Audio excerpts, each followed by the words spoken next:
Bienvenue à bord de Mon Espace Santé, comment ça marche? Aujourd'hui, astuce numéro 11, ajoutez vos directives anticipées dans votre espace personnel.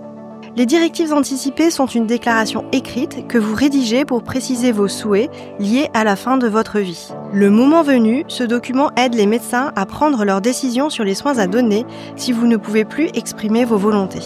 Pour ajouter vos directives anticipées à Mon Espace Santé, il faut que votre profil soit activé. Si ce n'est pas déjà fait, la démarche est simple et ne prend que quelques minutes. Vous aurez uniquement besoin de votre carte vitale.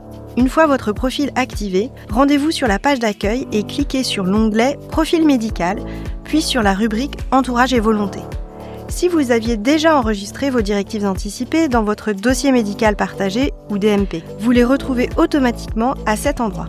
Sinon, rendez-vous dans la partie Volonté, où vous pouvez au choix ajouter un document que vous avez déjà rédigé pour exprimer vos souhaits, ou bien remplir le formulaire en ligne mis à votre disposition. Attention, il n'est pas possible de répondre au questionnaire depuis un smartphone. Cette action n'est possible que depuis un ordinateur. Pour accéder au formulaire, cliquez sur « Je souhaite remplir le formulaire en ligne », puis sur le bouton « Commencer le formulaire ».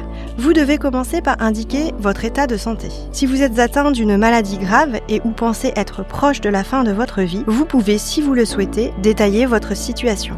Par exemple, vous pouvez préciser quelle est votre situation personnelle, avec votre famille ou vos proches. Vous pouvez également préciser quelles sont vos craintes ou vos convictions. Ces éléments sont très importants pour que les professionnels de santé qui s'occuperont de vous lors de votre fin de vie comprennent bien qui vous êtes.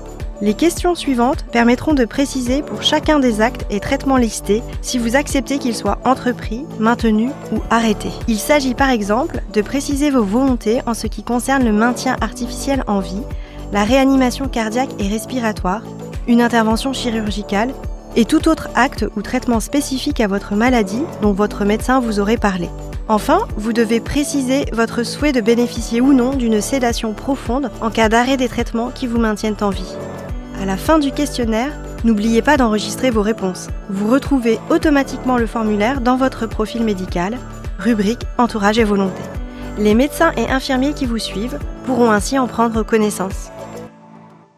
Si vous estimez être en bonne santé et que vous souhaitez remplir vos directives anticipées, vous pouvez aussi accéder au formulaire simplifié. Dans ce cas, 4 étapes sont nécessaires. D'abord, donnez des éléments de contexte pour les professionnels de santé qui s'occuperont de vous lors de votre fin de vie. Ensuite, indiquez si vous acceptez ou non le maintien artificiel en vie et complétez avec des détails sur les différents types de situations. Puis mentionnez les éventuels actes et traitements spécifiques dont votre médecin vous aurait parlé et qui pourraient être entrepris ou maintenus compte tenu de la maladie dont vous êtes atteint. Et enfin, précisez si vous acceptez ou refusez la sédation profonde et continue associée à un traitement de la douleur. Quelle que soit votre situation, en bonne santé ou malade, vous pouvez changer d'avis et mettre à jour ce document autant de fois que nécessaire. Pour cela, vous devrez supprimer votre ancien document dans votre profil médical et refaire les étapes précédentes. Tous les ans, vous recevrez une notification par email vous proposant de mettre à jour vos directives anticipées si vous le souhaitez. En renseignant vos directives anticipées sur Mon Espace Santé, vous avez la garantie que le jour venu, les professionnels de santé qui vous accompagneront sauront où trouver vos directives pour les mettre en œuvre. Ajoutez vos directives anticipées dans votre espace personnel depuis votre ordinateur. C'est simple, c'est utile et c'est sur Mon Espace Santé.